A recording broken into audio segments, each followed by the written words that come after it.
अब चलिए स्टूडेंट्स, मैं आपको ये बताता हूँ कि एक बिंदु आवेश के कारण जो वैद्युत क्षेत्र की तीव्रता है वो विस्थापन के साथ किस तरीके का ग्राफ दिखाती है। तो ये बात तो हमें पता है कि एक आवेश अपने से r दूरी पर स्थित किसी भी बिंदु पर जो वैद्युत क्षेत्र की तीव्रता उत्पन्न करेगा उसका फॉर्मूला क्या होगा, k 9 × 10⁹।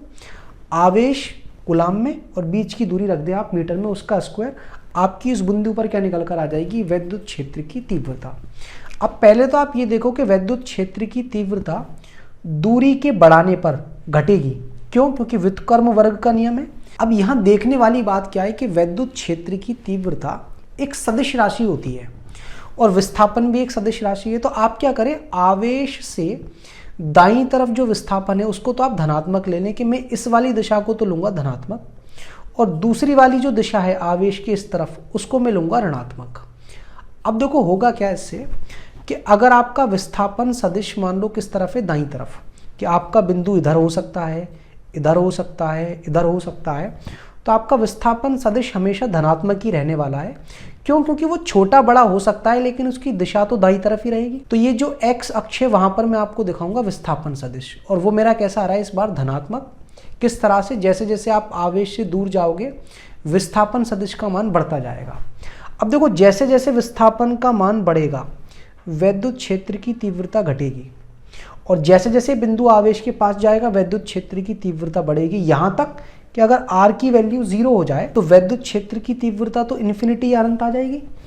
तो वैद्युत क्षेत्र की तीव्रता आवेश के बिल्कुल पास तो अनंत होती है, मगर जैसे जैसे दूरी बढ़ती है वैद्युत क्षेत्र की तीव्रता घटती जाती है, और फाइनली जब आपकी r की वैल्यू इन्फिनिटी हो जाएगी तो आपकी वैद्युत क्षेत्र की तीव्रता घट करके क्या हो जाएगी, 0। अब ये जो मैंने ग्राफ बनाया है वो पहले वाले क्वाड्रेंट में क्यों बनाया है, देखो r आपका कैसा है, धनात्मक, मतलब दाईं तरफ, और हमें ये बात भी पता है कि धनावेश के लिए किसी भी बिंदु पर जो वैद्युत क्षेत्र की तीव्रता है वो आवेश से दूर होती है, विस्थापन सदिश क्या लाऊं, तो वैद्युत क्षेत्र की तीव्रता भी कैसी आ रही है, धनात्मक। अगर आपका जो बिंदु है जहां वैद्युत क्षेत्र की तीव्रता निकालना चाहते हो वो अगर बाईं तरफ आ गया, फिर क्या होगा कि ये जो आवेश को उस बिंदु से जोड़ने वाला विस्थापन सदिश है उसकी दिशा कहाँ आएगी, बाईं तरफ। तो आपका जो विस्थापन सदिश है वो कैसा हो गया इस बार, ऋणात्मक। फिर से अगर इस बिंदु पर आप वैद्युत क्षेत्र की तीव्रता पता करोगे तो धनात्मक आवेश की वजह से कैसी होगी, विस्थापन सदिश के अलोंग ही दूर, तो आपकी वैद्युत क्षेत्र की तीव्रता भी कैसी आ गई, ऋणात्मक। फिर से मगर ये बात क्लियर है कि अगर बिंदु बिल्कुल आवेश के पास है, r0 वैद्युत क्षेत्र की तीव्रता अनंत, r अनंत तो वैद्युत क्षेत्र की तीव्रता 0। तो ग्राफ बनेगा कहाँ आपका, तीसरे क्वाड्रेंट में। क्यों? क्योंकि अगर आपका r का मान बढ़ेगा तो वैद्युत क्षेत्र की तीव्रता आपकी घटती जाएगी कुछ इस तरह से, और r का मान घटा तो बढ़ती जाएगी। अब मान लीजिए अगर ये आपका आवेश ऋणात्मक होता तो विस्थापन सदिश में तो मैं कोई अंतर करूंगा ही नहीं, वो अभी भी इस तरफ धनात्मक है, इस तरफ क्या है, ऋणात्मक। तो मेरा जो r है वो अभी भी इधर की तरफ ही धनात्मक है और इधर की तरफ ऋणात्मक है, और वैद्युत क्षेत्र की तीव्रता भी मेरी ऊपर की तरफ धनात्मक है, नीचे की तरफ ऋणात्मक है। अगर मैंने r धनात्मक लिया तो देखो r दूरी पर अगर कोई बिंदु है वहाँ वैद्युत क्षेत्र की तीव्रता होगी तो इतनी ही, लेकिन ऋणावेश की वजह से वो कहाँ होती है, बिंदु आवेश की तरफ विस्थापन सदिश के ही अलोंग, तो वो कैसी आ गई, ऋणात्मक। देख रहे हो, अगर मैंने दाईं तरफ वाले को कैसा लिया था, धनात्मक, तो बाईं तरफ वाला कैसा आ जाएगा, ऋणात्मक।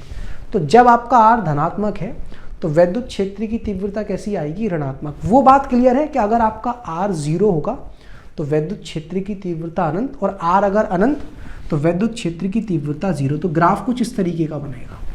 अगर आपका r ऋणात्मक है तो फिर क्या होगा, अगर r इस तरफ, फिर से क्या होगा, आवेश अपनी तरफ वैद्युत क्षेत्र की तीव्रता उत्पन्न करेगा, तो अगर r ऋणात्मक तो वैद्युत क्षेत्र की तीव्रता धनात्मक, r इधर गए तो वैद्युत क्षेत्र की तीव्रता धनात्मक। कुछ इस तरीके का आपका ग्राफ बनेगा। तो यहाँ से आपको ये समझ में आ गया होगा कि वैद्युत क्षेत्र की तीव्रता का जो ग्राफ है वो विस्थापन सदिश के सापेक्ष किस तरह से बनाया जा सकता है।